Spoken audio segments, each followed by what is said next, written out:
Existe un vacío inquietante en el corazón mismo del cristianismo, un silencio tan profundo que ha atormentado a teólogos, historiadores y buscadores de verdad durante 2 milenios.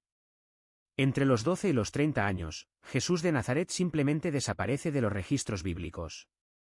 18 años completos de la vida del hombre más influyente de la historia occidental se esfuman como si nunca hubieran existido.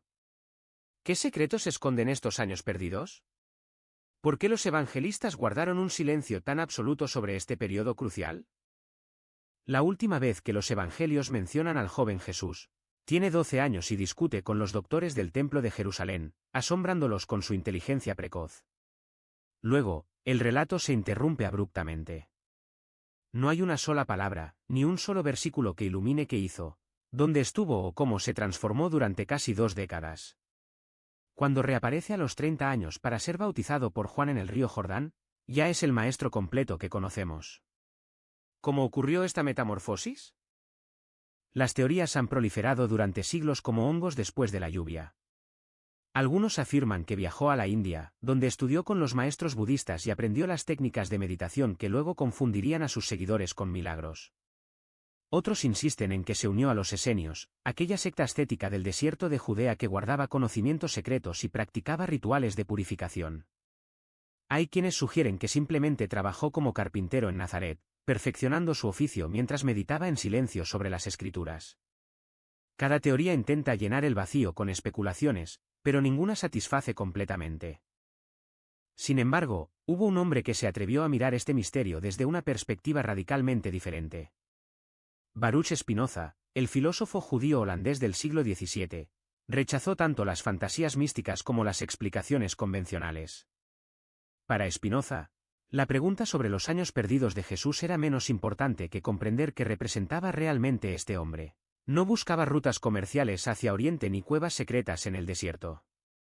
Buscaba algo más profundo, la naturaleza misma de la sabiduría humana. Spinoza vivió en una época de inquisiciones y hogueras, cuando cuestionar los dogmas religiosos podía costarte la vida. Nacido en Ámsterdam en 1632, en el seno de una familia de judíos sefardíes que habían escapado de la persecución en Portugal, Spinoza conocía bien el precio de la disidencia. A los 23 años, fue excomulgado de la sinagoga por herejía, maldecido públicamente con una ceremonia que incluía velas negras y el sonido del shofar. Su crimen fue aplicar la razón a las escrituras sagradas y atreverse a decir en voz alta lo que muchos pensaban, en silencio. El racionalismo de Spinoza era implacable, quirúrgico, desprovisto de sentimentalismos. Para él, los milagros no existían porque violaban las leyes inmutables de la naturaleza, que eran la expresión misma de Dios. Dios y naturaleza eran uno, una sustancia infinita que se manifestaba en todo lo existente. Por lo tanto, un hombre que caminaba sobre el agua o multiplicaba panes no era divino sino imposible.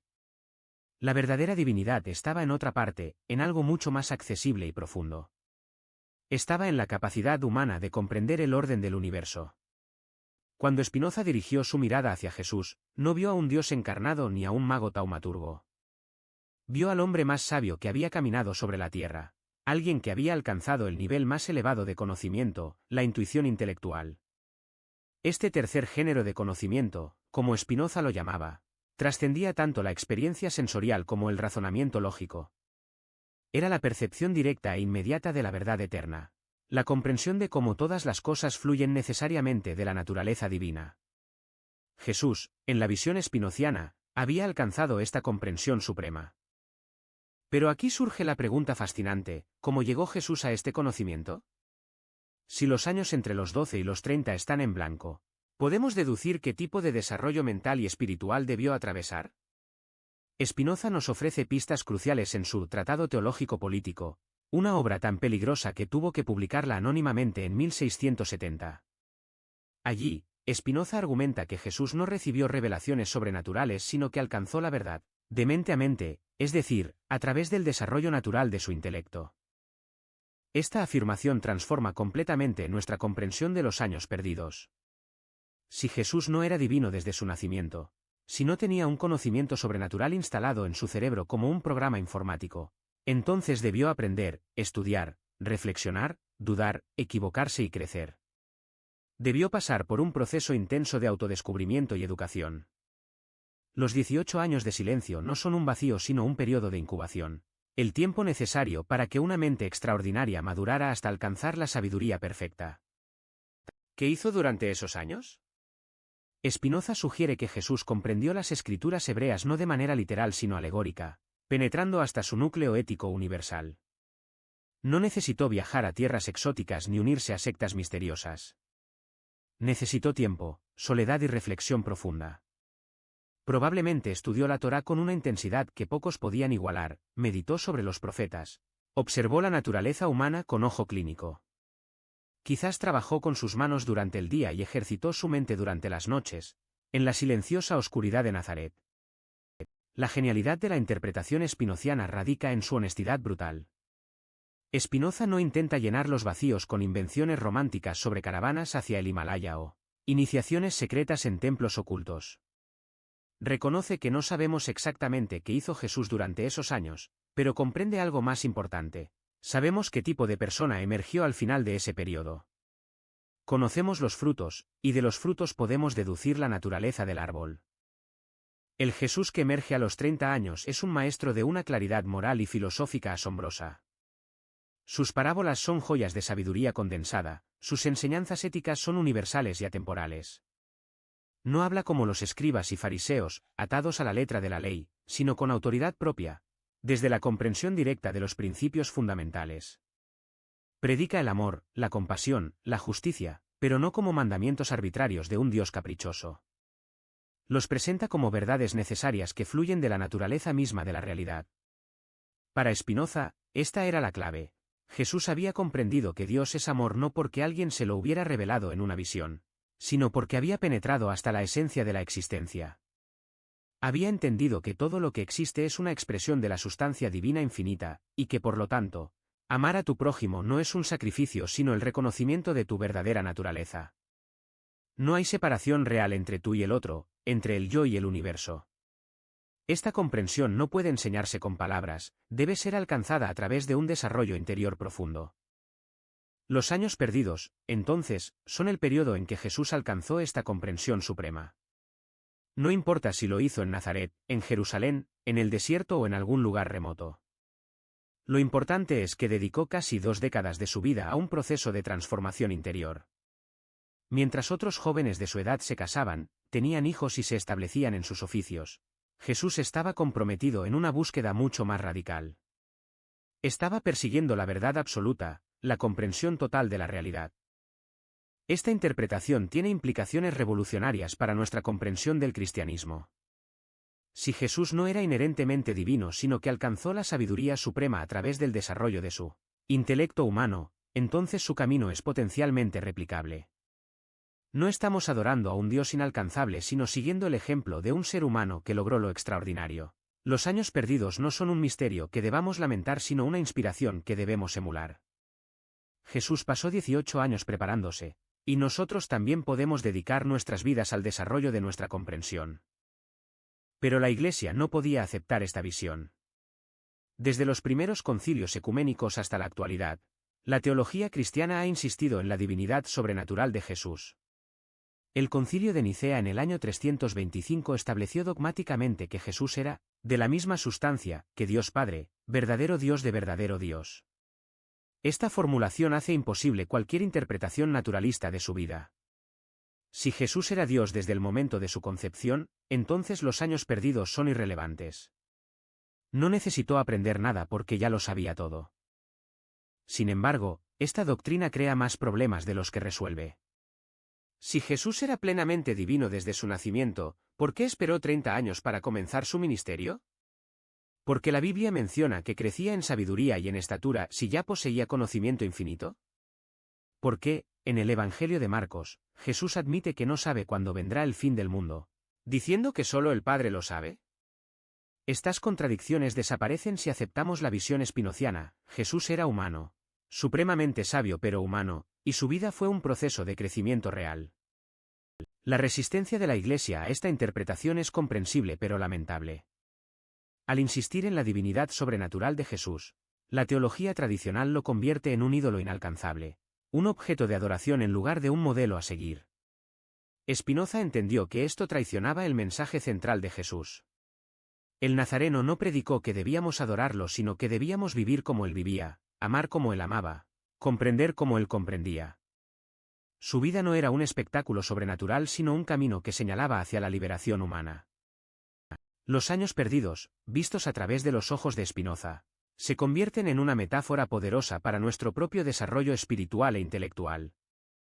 Todos tenemos nuestros años perdidos, periodos de nuestra vida que parecen improductivos o sin dirección, pero que en realidad son cruciales para nuestro crecimiento. Son los años en que leemos, pensamos, dudamos, experimentamos, fracasamos y aprendemos. Son los años en que la transformación real ocurre, lejos de los ojos del público, en el silencio de nuestra propia conciencia. La obsesión moderna con la productividad visible y el éxito instantáneo nos hace olvidar la importancia de estos periodos de incubación. Queremos maestros que sean iluminados desde la cuna, gurús que nunca hayan dudado, líderes que siempre hayan sabido el camino. Pero la historia real de Jesús, la que Spinoza nos ayuda a ver detrás del mito, es mucho más inspiradora. Es la historia de un hombre que dedicó casi 2 décadas de su vida a prepararse, a desarrollar su comprensión, a transformarse a sí mismo antes de intentar transformar al mundo. ¿Qué hacemos con la evidencia histórica? Los historiadores modernos han investigado exhaustivamente el contexto del judaísmo del primer siglo, y lo que emerge es un cuadro fascinante. Palestina en tiempos de Jesús era un hervidero de ideas, sectas y movimientos. Los fariseos, los saduceos, los esenios, los celotes, cada grupo con su propia interpretación de las Escrituras y su propia visión del futuro de Israel. Un joven inteligente y curioso habría estado expuesto a una rica variedad de perspectivas teológicas y filosóficas. No necesitaba viajar a la India para encontrar sabiduría, la tenía en su propia cultura. Los manuscritos del Mar Muerto, descubiertos en 1947, nos han dado una ventana sin precedentes a este mundo. Los esenios de Qumran practicaban baños rituales similares al bautismo. Vivían en comunidad compartiendo sus bienes, y esperaban la llegada inminente del reino de Dios. Las similitudes con el movimiento de Jesús son innegables. ¿Estuvo Jesús conectado con los esenios durante sus años perdidos? Es posible, pero no necesario para la interpretación spinoziana. Lo importante no es con quién estudió, sino que alcanzó. Spinoza nos libera de la necesidad de especulaciones históricas precisas porque nos enfoca en lo esencial, la naturaleza de la sabiduría que Jesús eventualmente demostró. Esta sabiduría no dependía de conocimientos secretos transmitidos por maestros ocultos. Era el resultado de aplicar la razón humana a las cuestiones fundamentales de la existencia. ¿Qué es Dios? ¿Qué es el bien? ¿Cómo debemos vivir? ¿Cuál es nuestra relación con el cosmos? Estas son preguntas que cualquier persona puede plantearse, y con suficiente tiempo, honestidad y rigor intelectual, puede llegar a respuestas profundas. La metodología de Spinoza era revolucionaria para su tiempo y sigue siendo radical hoy. Propuso tratar la Biblia como cualquier otro texto antiguo, analizándola históricamente, filológicamente, contextualmente, sin presuposiciones sobrenaturales. Esto escandalizó tanto a los judíos como a los cristianos de su época. ¿Cómo se atrevía a tratar las Sagradas Escrituras como si fueran documentos humanos?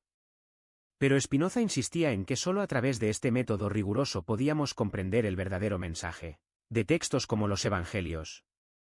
Las interpretaciones sobrenaturales no solo eran falsas, sino que oscurecían las verdades profundas que estos textos contenían.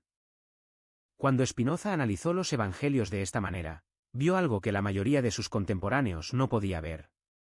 Vio que los milagros eran adiciones posteriores, embellecimientos añadidos por comunidades de creyentes que necesitaban legitimar su fe frente a religiones competidoras. El Jesús histórico, despojado de estos adornos sobrenaturales, emergía como un maestro ético de extraordinaria claridad. No necesitaba convertir agua en vino para ser impresionante, sus enseñanzas sobre el amor, el perdón y la justicia eran suficientemente revolucionarias. Los años perdidos fueron cuando desarrolló estas enseñanzas a través de la reflexión profunda.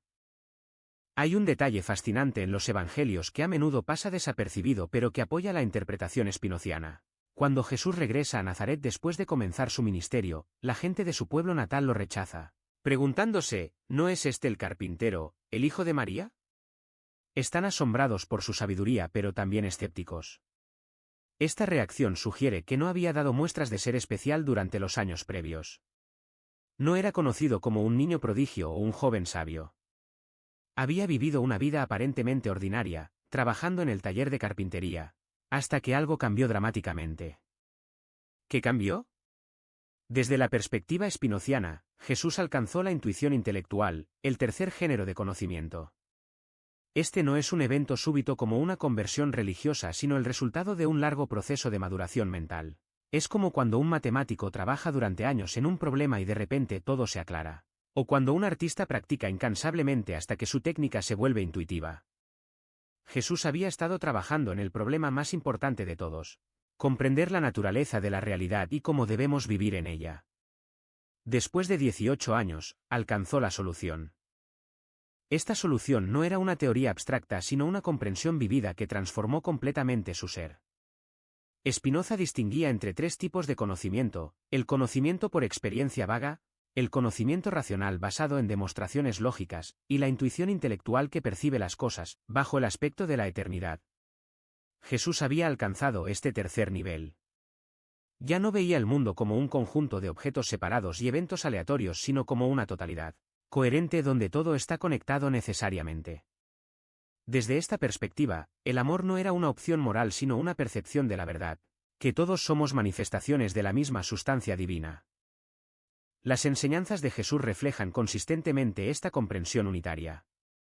Cuando dice ama a tu enemigo, no está proponiendo una ética imposible del sacrificio sino expresando una verdad metafísica: tu enemigo no es realmente diferente de ti. Cuando afirma que el reino de Dios está dentro de ti, no está hablando de un paraíso futuro sino señalando la presencia inmediata de lo divino en la experiencia consciente. Cuando insiste en que no debes preocuparte por el mañana porque Dios cuida de las aves del cielo, está articulando la filosofía spinociana de aceptar el orden necesario del universo. Todo esto requirió años de desarrollo para cristalizar. Pero hay otra dimensión crucial en los años perdidos que a menudo se pasa por alto: la dimensión política. Palestina bajo ocupación romana era un polvorín de tensiones. Los celotes predicaban la rebelión armada, los fariseos la resistencia a través de la pureza ritual, los saduceos la colaboración pragmática con el poder. ¿Dónde se posicionaba Jesús en este espectro? Sus enseñanzas sobre dar al César lo que es del César y a Dios lo que es de Dios sugieren que había pensado profundamente sobre la relación entre el poder político y la verdad espiritual. Este tipo de sofisticación política no surge de la nada, es el resultado de años de observación y reflexión. Spinoza, que vivió en una república relativamente liberal pero rodeada de monarquías absolutistas y estados teocráticos, comprendía perfectamente la complejidad de navegar entre la verdad filosófica y la realidad política. Él mismo tuvo que publicar sus obras más radicales anónimamente o póstumamente para evitar la persecución. Jesús, en una situación mucho más peligrosa, desarrolló estrategias retóricas brillantes: hablar en parábolas que podían interpretarse a múltiples niveles, responder a preguntas trampa con contrapreguntas que desarmaban a sus interlocutores.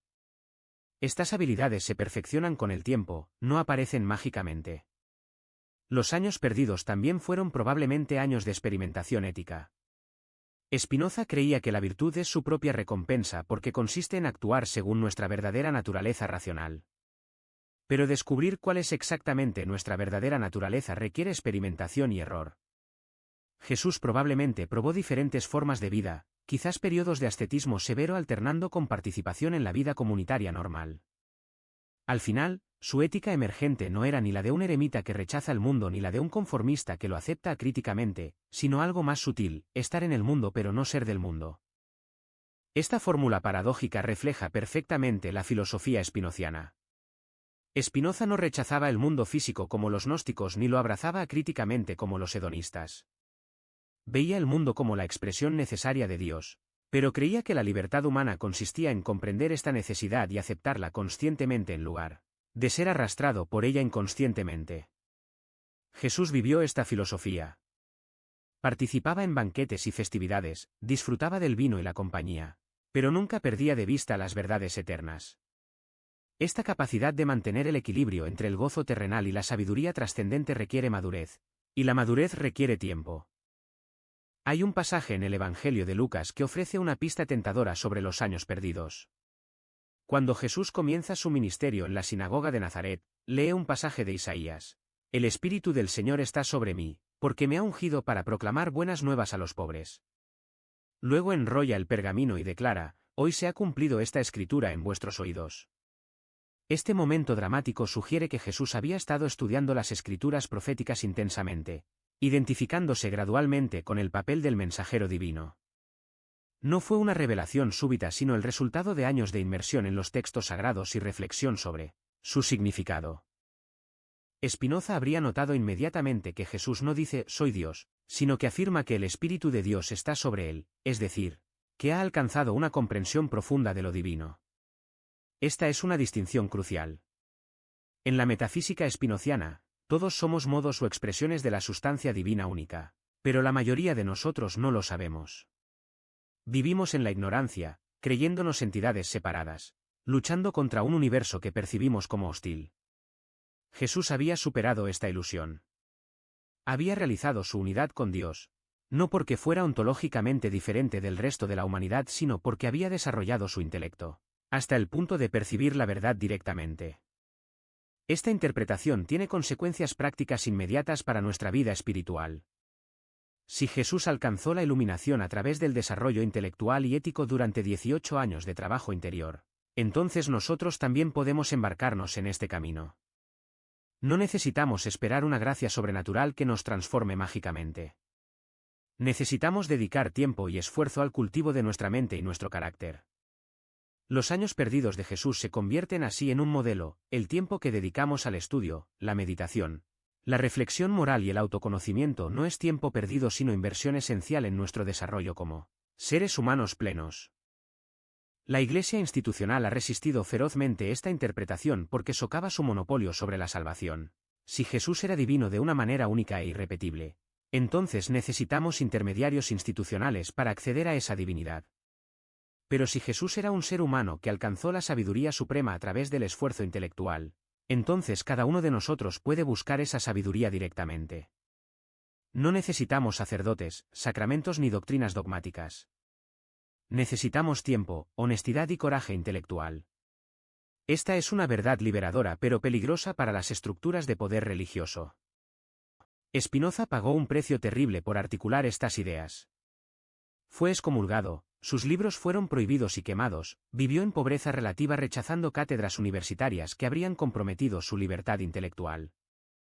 Murió a los 44 años, probablemente de tuberculosis agravada por las partículas de vidrio que inhalaba mientras pulía lentes para ganarse la vida. Pero nunca se retractó. Sabía que había visto una verdad fundamental sobre Jesús y sobre la naturaleza humana, y estaba dispuesto a sufrir por mantener esa verdad. En cierto sentido, Spinoza también tuvo sus años perdidos a los ojos del mundo, años dedicados a escribir filosofía que pocos leerían durante su vida. La pregunta que debemos hacernos es, ¿estamos dispuestos a tener nuestros propios años perdidos?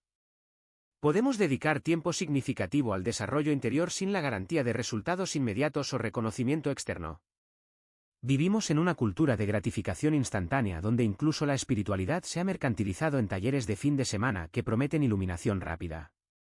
Pero la verdadera transformación no funciona así. Jesús necesitó 18 años. Spinoza necesitó toda su vida adulta. ¿Por qué creemos que nosotros podemos tomar un atajo? Los años perdidos de Jesús son un recordatorio de que el crecimiento profundo ocurre en silencio, lejos de los reflectores, en la oscuridad nutritiva del desarrollo interior. Como una semilla bajo tierra, la conciencia se expande invisible hasta que de repente florece en sabiduría visible. El error de buscar los años perdidos en lugares exóticos o enseñanzas secretas es perder de vista lo obvio. Jesús estaba donde todos necesitamos estar para crecer, en el espacio interior de la reflexión honesta y la búsqueda sincera de la verdad. Spinoza nos enseña a mirar más allá de los milagros y los mitos hacia el núcleo racional de las enseñanzas religiosas. Cuando hacemos esto con Jesús, descubrimos algo mucho más valioso que un Dios a quien adorar, descubrimos un modelo humano de lo que podemos llegar a ser. Los años perdidos no están realmente perdidos, están presentes en cada palabra que Jesús pronunció, en cada parábola que contó, en cada acto de compasión que realizó. Son los cimientos invisibles sobre los que se construyó su sabiduría, y nos recuerdan que nosotros también necesitamos construir cimientos antes de poder enseñar o guiar a otros. La verdad que la teología tradicional no quiere que sepamos es precisamente esta: que lo divino es accesible a través de lo humano, que la sabiduría suprema puede ser alcanzada por cualquier persona dispuesta a dedicar el tiempo y el esfuerzo necesarios. Jesús no es inaccesible. Es el ejemplo más claro de hasta dónde puede llegar el desarrollo humano cuando se persigue con total dedicación. Los años perdidos son la prueba de que incluso el más sabio de los maestros necesitó tiempo para convertirse en ¿quién fue? Y si él lo necesitó, también lo necesitamos nosotros. Esta es la revelación que Spinoza nos ofrece, no un secreto esotérico sino una verdad simple y liberadora sobre la dignidad y el potencial de la mente humana.